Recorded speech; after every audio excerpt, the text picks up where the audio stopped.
Pers di Bengkulu tumbuh dengan luar biasa. Online, saya tidak tahu kabarnya sampai 300-an. Saya pernah tanya dengan orang 300-an gitu, walaupun Lebih bahkan ya. ya, ya. Di luar persoalan verifikasi ya. Hmm. Kami berpikir bahwa dahulunya adalah ketika Bengkulu belum tumbuh ini pers, informasi itu dimonopoli oleh media A, B, C, D. Hari ini pers tumbuh dengan luar biasa. Pikiran pertama yang muncul itu adalah dengan semakin banyaknya pers itu adalah informasi ini artinya semakin beragam. Betul. Publik akan semakin banyak informasi, edukasi. Faktanya yang terjadi adalah tidak. Oke, hari ini di studio Ermol Bengkulu TV kedatangan tamu spesial, yaitu Ketua Aliansi Jurnalis Independen dari Provinsi Bengkulu, yaitu Bang Hari Siswoyo. Ya, apa kabar Bang Hari? Baik. Sehat ya, alhamdulillah. Mudah-mudahan jauh dari kopi. Amin. Oke, Bang Hari, Provinsi Bengkulu saat ini, tidak hanya Provinsi Bengkulu, tetapi Indonesia saat ini tengah dilanda pandemi COVID-19. Nah, di Provinsi Bengkulu sendiri kita tahu bahwa yang positif COVID-19 saat ini sudah mencapai 60-an, 64 terakhir kita terima. Nah, kita bakalan bincang nih sama Bang Hari, gimana nih peran dan fungsi pers dalam masa-masa peliputan di pandemi COVID-19 di Provinsi Bengkulu. Bang Hari, kita mau tahu sedikit untuk pers saat ini di Provinsi Bengkulu mengalami sedikit gejolak gini atau sedikit problem lah ya, permasalahan gitu. Karena yang biasanya kita harus turun ke lapangan di masa pandemi saat ini kita juga harus mengurangi jam kerja kita di lapangan. Nah, ini menjadi tantangan tersendiri bagi kita, salah satunya di perusahaan pers harus mencari pemberitaan, tetapi jarak yang atau sistem kerja kita harus berbeda. Boleh nih Bang Hari jelasin sedikit, apakah memang ini hal yang biasa gitu, bukan menjadikan alasan karena pandemi gitu? Oke, kalau dalam pandangan Aji, sebenarnya pasca digital sekitar tahun 2006 ke atas, praktik mencari informasi itu sesungguhnya kita sudah melalui online.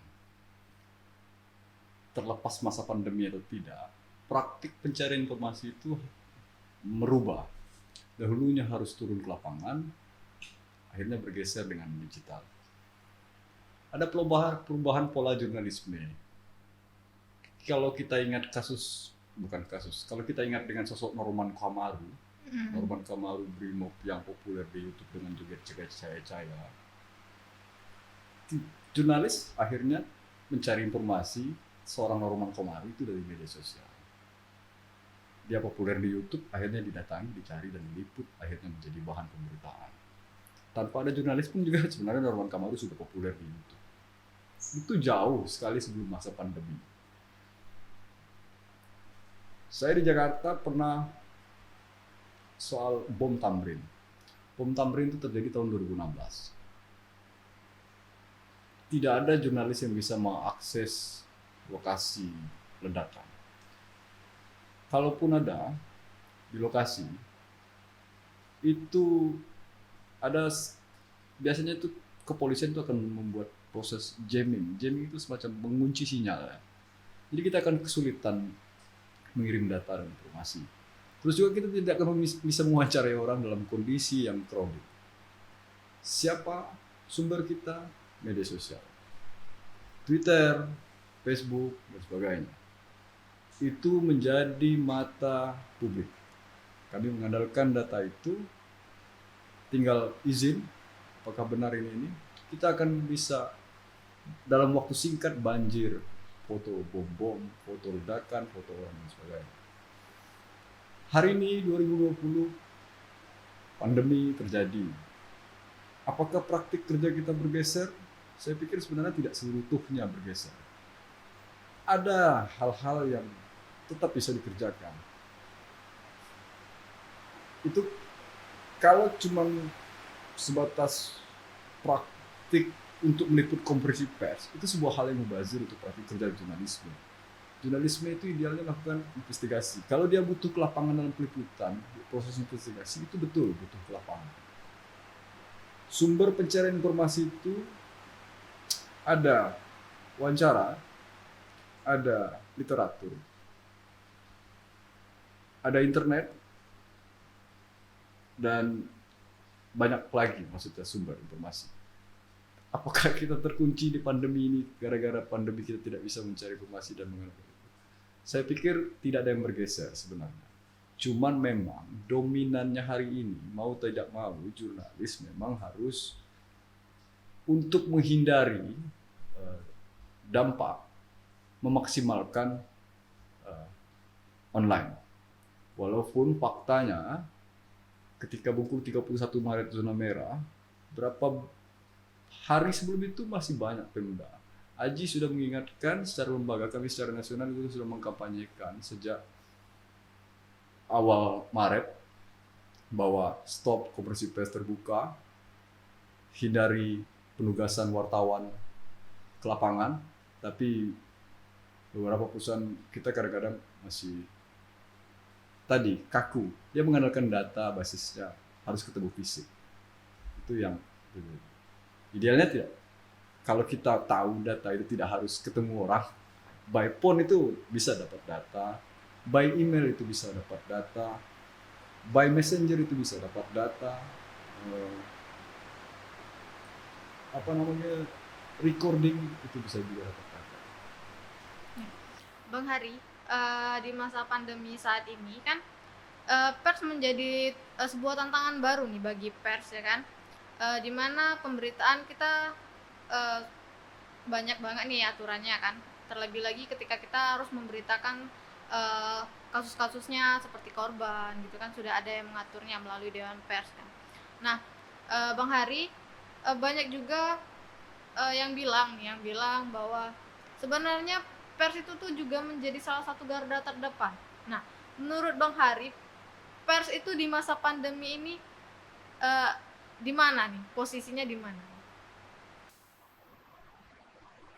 Pandemi COVID satu-satunya hari ini adalah pandemi COVID itu melahirkan ketidakpastian.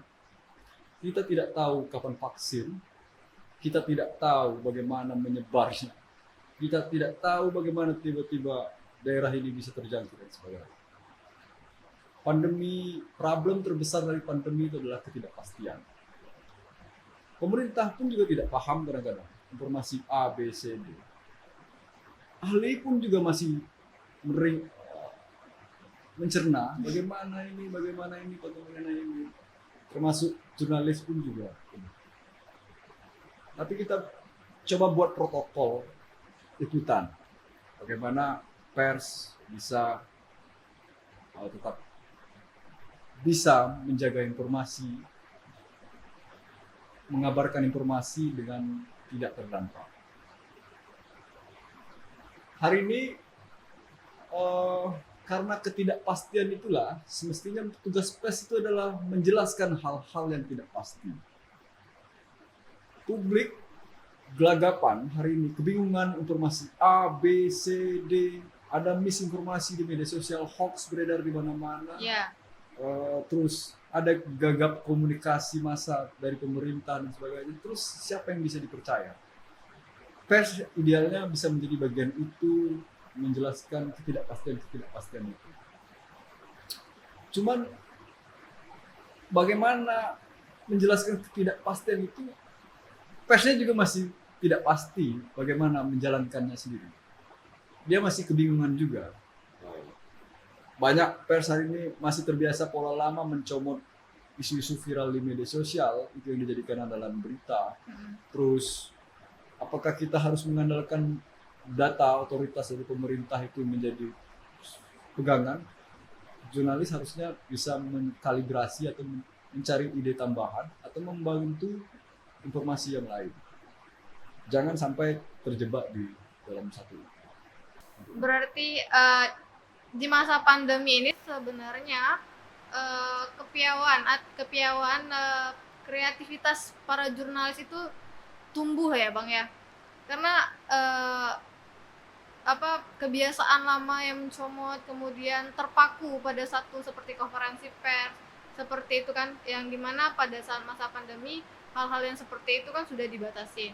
Nah, kreativitas itulah yang harusnya ditimbulkan para jurnalis saat ini ya Bang ya. Kreativitas itu wajib hukumnya. Pandemi atau tidak pandemi, jurnalis wajib kreatif. Persoalannya adalah ketika di masa pandemi ini kita tidak biasa kreatif di waktu lampau. Ketika di masa pandemi kita tambah kebingungan bagaimana berkreatif mencari informasi. Akhirnya kita mengandalkan satu narasi otoritas dari pemerintah. Informasi A, B, C, D. Itu kenapa tadi kalau kita sempat bahas sedikit tadi misalnya. Kalau cuma jurnalis hanya menyampaikan data bahwa jumlah positif bertambah, ini bertambah dan sebagainya, untuk apa situs gugus tugas? Situs gugus tugas sudah cukup menyampaikan data itu. Ada nama positif bertambah, ini dan sebagainya. Tugas jurnalisme itu tidak sesederhana itu. Jurnalis harus menjelaskan hal-hal yang tidak pasti. Jurnalis harus memberi edukasi keluarga. Bagaimana mereka bersiap, bagaimana mereka bisa aman, bagaimana mereka, seandainya kalau saya terjangkit, apa yang harus saya lakukan? Kita hari ini boleh ditanya, jangan-jangan orang tidak ada satupun yang hafal berapa nomor call center. Tidak pernah kita gembar-gemborkan dalam informasi itu. Publik butuh, orang-orang di desa itu kadang-kadang butuh misalnya, minimal call center tidak hafal untuk ini. Nomor rujukan ini bagaimana situasi darurat. Nah, jurnalisme harusnya berperan di situ. Kalau untuk di Provinsi Bengkulu saat ini kan Bang, hal yang seperti Bang Hari sebutkan tadi, persentase yang ada di diri jurnalis itu sudah ada apa belum? Atau memang itu emang harus gitu loh, jadi tantangan banget untuk pers Bengkulu harus menerapkan kekreatifan itu. Tadi ya, kreatif itu wajib. Pandemi atau tidak pandemi, wajib kreatif jurnalis. Pilihannya adalah hari ini kita mengabarkan hal yang tidak pasti itu, ini akan berefek buruk ya. Begini, kalau publik kita selalu disajikan hal-hal yang mencemaskan, ada nama istilahnya itu doom scrolling. Doom scrolling itu kalau bahasa Indonesianya apa ya? Doom itu azab, bencana. Scrolling itu mulut. Jadi kita akan melahirkan kelompok-kelompok doom scrolling itu, jadi kerjanya melihat handphone. Positif berapa, saya ketakutan, saya cemas, ini. Setiap hari dia akan mencari informasi itu terus. Dia lupa bagaimana menyiapkan dirinya untuk aman.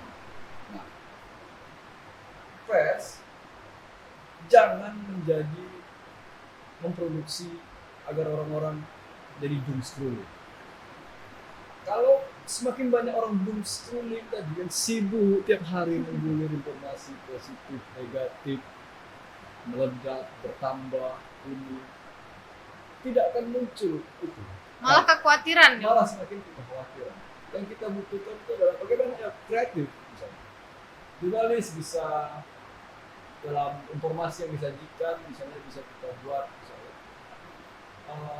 tips mengasuh anak ke tengah pandemi. Siapa narasumbernya? Cari emak-emak. Bagaimana meracik menu? Bagaimana strategi menanam cabai di rumah dengan tanpa pengetahuan dasar bertanam? Siapa? Orangnya banyak. Orang kita banyak yang tidak pengalaman. Mereka share. Bagaimana orang-orang hari ini bertahan dengan pandemi, berjualan di Facebook, di media sosial dan sebagainya. Bagaimana kehidupan mereka bertahan di situ. Ada banyak sekali data, informasi yang sebenarnya melimpah di depan mata kita, tapi kita terjebak hanya di informasi tentang ledakan, positif, negatif, informasi. Itu cukup gugus tugas menyampaikan hal itu. Tugas kita adalah membackup. Tugas kita adalah membantu warga memahami situasi ini bahwa jangan sepelekan bahwa hal ini ada bencana. Kita lihat hari ini Pantai Panjang ramai, mall ramai, traktor ramai dan sebagainya. Kenapa publik tidak sampai informasi situ? Kenapa mereka santai? Kenapa mereka tidak aware? Bisa jadi ada kontribusi kita dalam pers juga tidak mengambil peran itu. Tidak sampai. Tidak sampai. Bang, kembali lagi, nah kalau kita kaitkan, sebenarnya peran dan fungsi pers itu mengedukasi.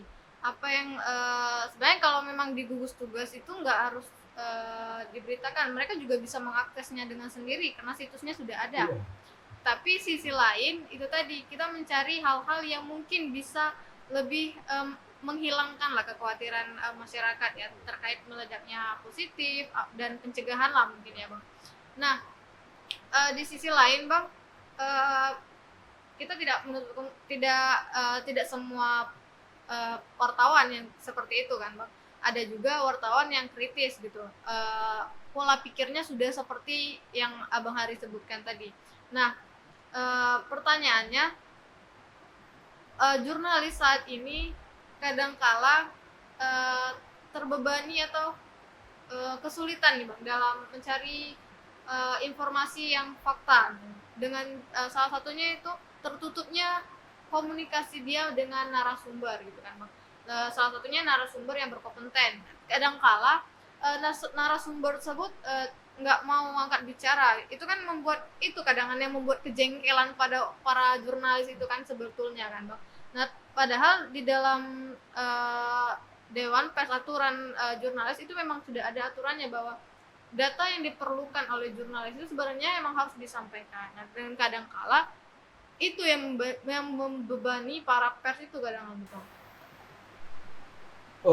Hampir 2-3 hari ini ada sebuah riset dari sebuah kampus di Jawa, kampus terbesar di Jawa, menyebutkan bahwa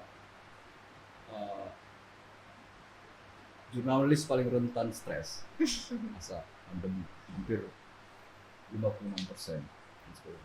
Satu sisi mereka tidak bisa bekerja di lapangan dan sebagainya. Yang kedua, salah satunya adalah ketertutupan informasi. Harus kita akui pemerintah Indonesia sejak awal kasus COVID, kegagalan komunikasi dan penyampaian informasi itu menjadi faktor pertama kali problem informasi COVID.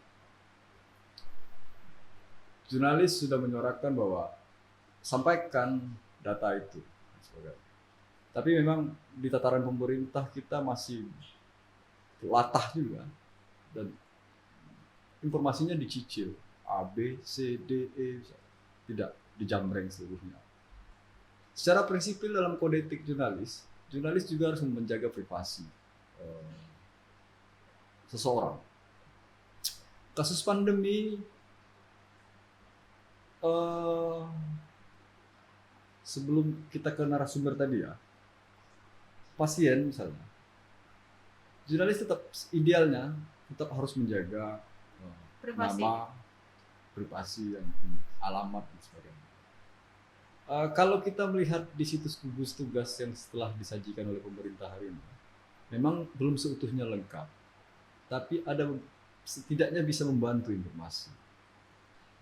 Situs COVID di Jakarta, di pemerintah DKI Jakarta, mereka menyampaikan sampai ke kelurahan bahwa ada kelurahan A, kelurahan B. Saya lihat di situs gugus tugas COVID Bengkulu memang tidak dirincikan secara kelurahan, tapi kalau kita analisis dari basis peta yang mereka sampaikan infografis, bisa kita lihat kelurahan mana yang terbanyak hari ini. Sebenarnya bisa kita analisis, tinggal kita mau tidak menggali informasi itu. Narasumber ini memang jadi problem. Kalau kita dalam perspektif Bengkulu, saya mencoba dalam beberapa bulan ini mengkonsumsi beberapa media lokal di Bengkulu. Saya tidak pernah menemukan media yang mewawancarai akademisi. Akademisi kita di kampus itu banyak. Ada ahli hukum, ada ahli sosial, ada ahli ekonomi, ada ahli kesehatan dan sebagainya. Tapi kita tidak pernah menjadikan mereka itu sebagai salah satu rujukan. Kasus pandemi paling dekat misalnya tadi yang kita bicarakan adalah ID. Ikatan Dokter Indonesia, mereka lebih paham berapa jumlah orang, berapa kebutuhan mereka, dan sebagainya. Kita lihat di nasional, ID bersuara lebih keras. Mereka menyebutkan agar Indonesia melakukan lockdown. Mereka menyebutkan bahwa tidak masalah nama pasien itu diumbar ke permukaan karena tidak melanggar undang-undang ID. Tapi kita di daerah tidak pernah menjadi bahasan itu. Karena tadi pers kita terjebak dengan informasi tentang positif dan negatif. Kita lupa mengabaikan orang-orang yang di narasumber-narasumber yang sebenarnya bisa berkompeten. Pilihannya apakah kadang-kadang narasumber itu menolak wawancara, ini sebenarnya strategi komunikasi. Ada, tidak semua orang itu memang bisa dalam satu waktu. Sekali kita WhatsApp mau ngomong, belum tentu. Ada proses. 2 kali, 3 kali, sangat mungkin, belum tentu juga. Artinya ini soalan strategi komunikasi dan kepercayaan. Narasumber akan mau menyampaikan informasi yang dia miliki ketika dia mempercayai orang yang akan dia titipkan informasi itu. Mungkin ada 2 opsi, jadi ada kemungkinan strategi komunikasi yang salah dari reporter, atau kemungkinan yang kedua adalah narasumbernya mungkin tidak mempercayai bahwa jangan-jangan saya menyampaikan informasi ini akan jadi problem. Justru akan menjadi diputar balik dan sebagainya. Nah, yang terjadi itu seperti itu. Jadi kalau saya memilih berpikir positive thinking, misalnya, oh hari ini memang tidak ada media yang memberi kesempatan para ahli-ahli. Ketika isu kita soal lockdown kemarin misalnya, kita tidak pernah mengajak orang yang ahli tentang itu. Ahli sosial bagaimana pandangannya, ahli ekonomi bagaimana. Kita mengandalkan narasi otoritas pemerintah. Pemkot kita pakai, Pemprov kita pakai. Apa yang dapat dari sini? Publik tidak butuh ini. Kita butuh pembanding. Kita butuh second opinion. Tugas jurnalis itu adalah memberikan second opinion, bukan satu opinion. Opini pemerintah, tugas kita adalah menggandengkan, mengkolaborasikan, atau menampilkan pilihan alternatif informasi. Nah, kalau saya melihat hari ini besar kemungkinan, atau mungkin juga saya salah, saya melihat pers tidak memanfaatkan hal itu, tidak kreatif di situ. Soal tadi yang apakah narasumber juga tertutup, kadang-kadang saya pikir ada 2 masalah tadi. Ada 2 kemungkinan, satu memang strategi komunikasinya yang salah dari reporternya, memaksa atau mungkin mendadak atau apa. Yang kedua mungkin jangan-jangan narasumbernya mungkin belum mempercayai kita pers. Mungkin ada pengalaman apa misalnya dia kecewa dengan pers, tapi memang butuh proses. Tugas jurnalis itu tidak harus mundur gara-gara ditolak narasumber. Tidak harus mundur ya Bang. Nah Bang, di dalam indikator-indikator pers yang saat ini belum melakukan hal-hal yang disebutkan oleh Bang Hari. Nah apakah saat ini persnya sendiri atau jurnalisnya sendiri yang tidak mempunyai pengetahuan ke arah ke sana, atau memang dari perusahaannya kah yang memang tidak terlalu lebih mengedukasi ke arah ke sana Bang? Karena kita tahu bahwa kalau di Provinsi Bengkulu ini media itu kan sangat banyak Bang, dan jurnalis yang benar-benar jurnalis kadang itu bukanlah orang-orang yang basicnya dari jurnalistik, tetapi juga dari orang-orang yang mencari keberuntungan menjadi seorang jurnalis. Nah, apakah itu juga menjadi alasan, salah satu alasannya Bang, pers saat ini kondisinya begini? Oke, saya bertahap. Pers di Bengkulu tumbuh dengan luar biasa.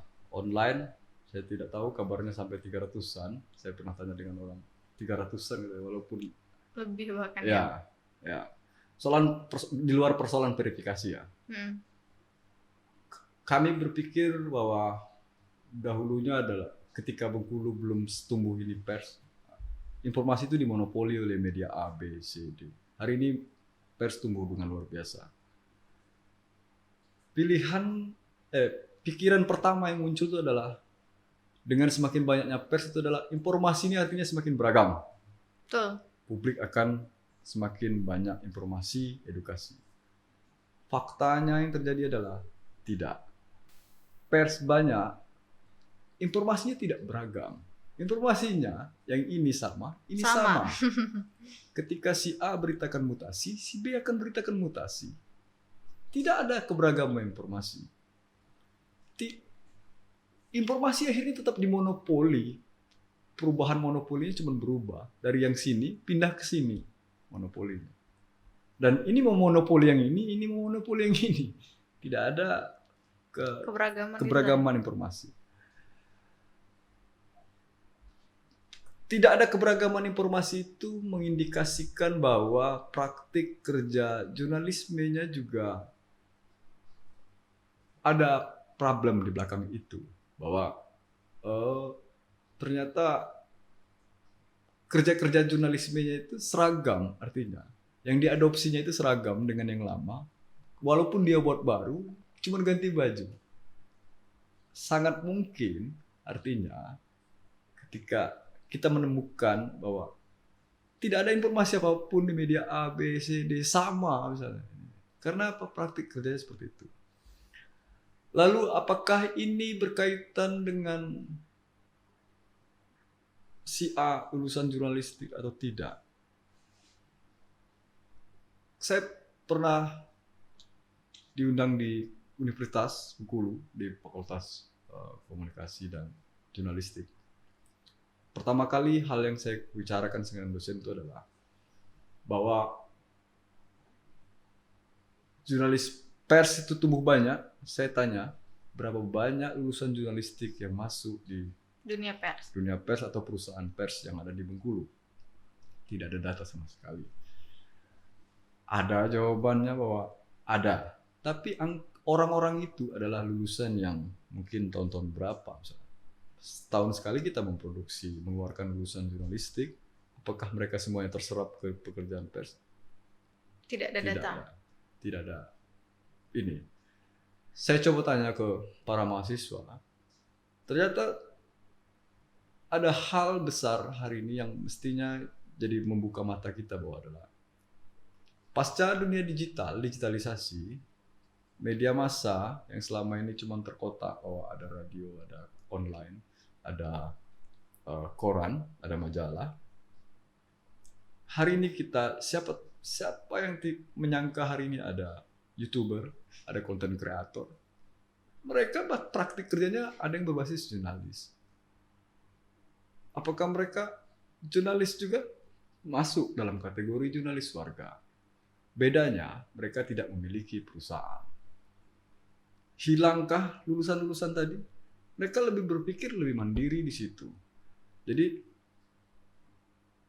perusahaan pers selalu kekurangan orang, ya dalam kondisi hari ini akan banyak pilihan. Saya memilih menjadi YouTuber dengan penghasilan berjuta-juta ketimbang bekerja jadi jurnalis dengan gaji pas-pasan dan sebagainya. Saya memilih jadi content creator, saya memilih jadi desain grafis untuk ilustrator dan sebagainya. Saya memilih menjadi podcast yang berkeliling bisa menginformasikan sendiri. Saya bisa membuat kanal sendiri. Membuat media hari ini jauh lebih mudah ketimbang zaman dahulu misalnya. Artinya publik itu cenderung lebih responsif. Perusahaan persnya kita tidak responsif. Jadi kita masih terkungkung dengan periode lama misalnya ini membuat berita harus begini, liputan, proyeksi dan sebagainya. Kita tidak responsif zaman. Kita bisa buat seperti ini, dialog, kita bisa buat podcast, kita bisa buat temu-temu muka dan sebagainya, pelatihan-pelatihan. Nah, beberapa di perusahaan pers juga yang jadi bahasan di nasional yang sempat kami bahas itu adalah bahwa ternyata kita di perusahaan pers juga tidak menyiapkan amunisi calon. Hari ini saya tidak mungkin masih segelintir perusahaan pers yang mau berbagi ke desa. Adakah yang ngasih pelatihan ke desa, ada yang ngasih pelatihan ke kampus kah? Jurnalis yang berprofesi, kalian sudah punya kompetensi, keahlian, bisa meliput minimal dan sebagainya. Idealnya berbagi, sharing. Dengan itu akan memunculkan keinginan orang untuk berpartisipasi dalam perusahaan, dalam media pers. Kalau kita mengeksklusifkan diri, nah yang terjadi hari ini adalah jurnalis itu kesannya selalu mengeksklusifkan diri. Jadi saya adalah jurnalis, saya adalah ini. Padahal hari ini ternyata yang populer ya tetap Lambe Tura di Instagram, yang tetap dan mereka selalu update informasi dan bahkan bisa membalikkan bahwa pers akhirnya mengekor ke Lambe Tura. Ngekor-ngekor ke sosial media yang memang udah booming gitu ya Bang. Bang, terakhir aku mau tanya, sepakatkah dari Bang Hari itu bahwa pers saat ini di masa pandemi adalah salah satu kunci dalam penanganan COVID-19? Sangat sepakat sekali ya. Tadi pandemi melahirkan ketidakpastian. Tugas pers adalah menjelaskan ketidakpastian. Publik hari ini kebingungan informasi. Kalau mengandalkan data dari pemerintah, informasi dari pemerintah itu terbatas. Satu-satunya adalah media. Siapa media ini? Bisa media massa, bisa media sosial. Celakanya di media sosial itu justru membanjir misinformasi. Nah, ini akan menjadi hal buruk bagi publik. Tinggal pilihannya adalah media massa. Siapa media massa? Ya televisi, radio, online, dan sebagainya. Kalau media massa menyadari posisi pentingnya ini, bahwa mereka menjadi penjaga kunci untuk informasi, maka publik tidak akan kebingungan lagi kemana mereka berpegangan. Hari ini orang-orang bingung mau berpegangan kepada siapa. Ada orang di Facebook menyebarkan obat A bisa menyembuhkan atau mengurangi COVID. Kita, tugas media hari ini bukan sebatas pelapor. Tugas kita adalah verifikator. Kita membantu verifikasi. Jangan sampai informasi yang muncul beredar di publik itu ditelan bulat-bulat. Nah, hari ini kita tidak sebatas, tugas jurnalis tidak hanya sebatas melaporkan informasi A, B, C, D, tapi kita menjadi bagian adalah verified. Kita memverifikasi informasi. Kita membantu publik, ini Pak makanan yang sehat, ini Pak informasi yang sehat, ini informasi yang benar. Kita bukan cuma sebagai penyampai fakta. Kita, kalau penyampai fakta itu kita memposisikan diri kita tidak jauh lebih dari seperti raket tenis, cuman sebagai ada bola opor lagi, ada bola opor lagi. Tugas jurnalisme terlalu sederhana kalau seperti itu. Idealnya perusahaan pers jauh lebih hebat dari situ. Kita butuh hal-hal yang luar biasa hari ini. Kita butuh informasi yang bisa mengedukasi publik bahwa pandemi ini bukan sebatas ingus. Pandemi ini bukan flu biasa. Tidak cukup kita cuma menginformasikan bahwa ada pembatasan sosial skala besar. Tidak cukup kita cuma menginformasikan bahwa ada penambahan di kabupaten A. Tidak cukup kita cuma mengambil. Kita butuh hal yang lain itu. Nah, tugas jurnalisme itu menjadi pentingnya di situ. Oke, Bang Hari, kita minta penutup dari Bang Hari nih. Kita mungkin bisa minta motivasinya untuk rekan-rekan pers yang saat ini masih bekerja di lapangan untuk mengabarkan atau menginformasikan kepada masyarakat di masa-masa pandemi saat ini. Karena kita tahu bahwa jurnalis juga salah satu orang yang paling rentan terpaparnya virus COVID-19, gitu ya kan Bang?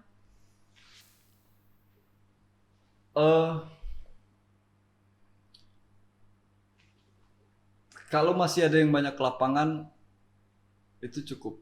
Idealnya dikurangi. Dikurangin lah ya. Perusahaan pers harus paham. Jangan tugaskan prajurit kalau tanpa senjata. Ngazap. Tugas ke lapangan, hari ini protokolnya sudah jelas. Social distancing, physical distancing, dan sebagainya. informasi tidak harus di lapangan. Jadi kalau saya boleh nyampaikan bahwa satu, jurnalisme itu tidak harus keliling-keliling ya. Pekerjaan jurnalis itu adalah kerja kreatif. Kita bukan pabrik yang cuma memproduksi A, B, C, D dengan rutinitas A, B, C, D seperti itu. Jurnalis itu adalah kerja kreatif. Artinya tidak ke lapangan, tetap kreatif. Di lapangan lebih kreatif.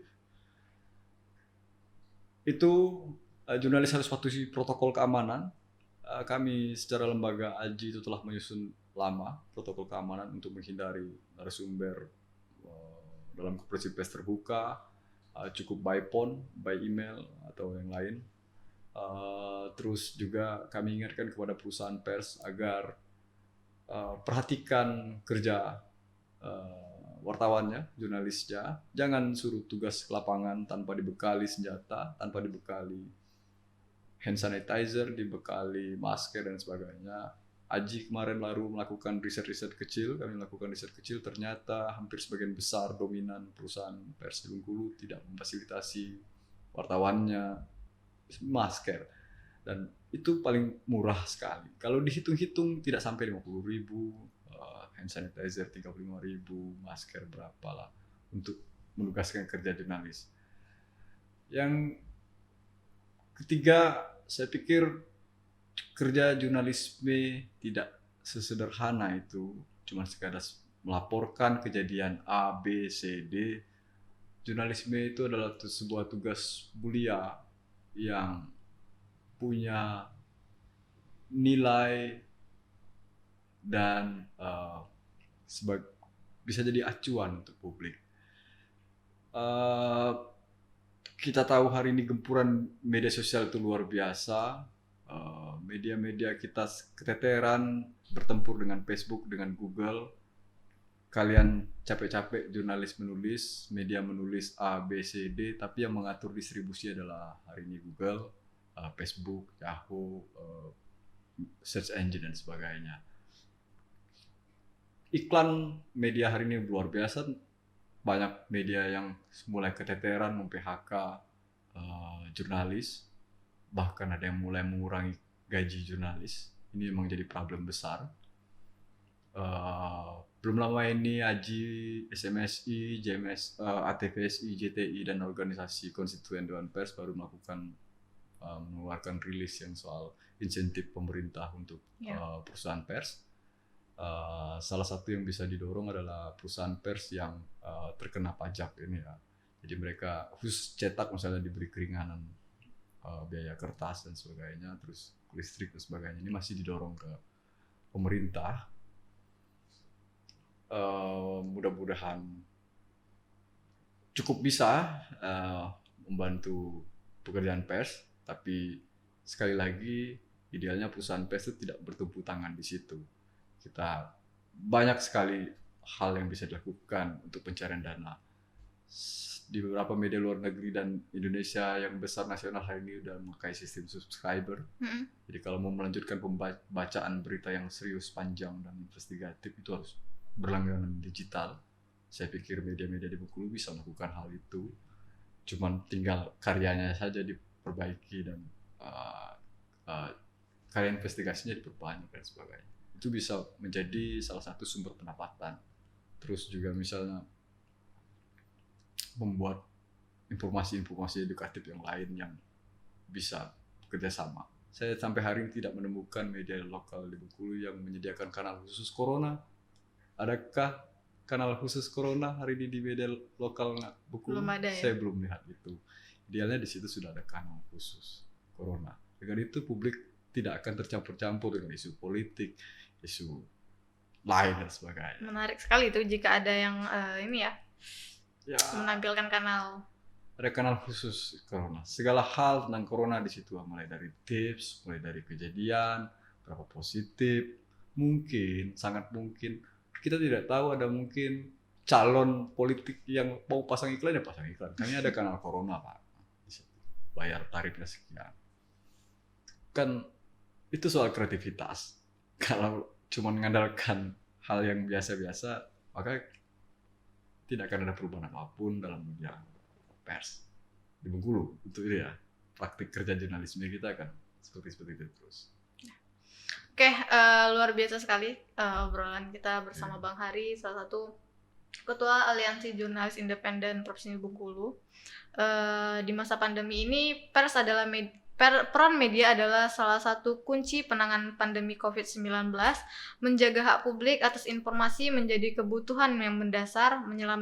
Menyelamatkan ekosistem pers adalah investasi masa depan. Oke, saya Triwanti, kembali lagi di Ermol Bengkulu TV selanjutnya.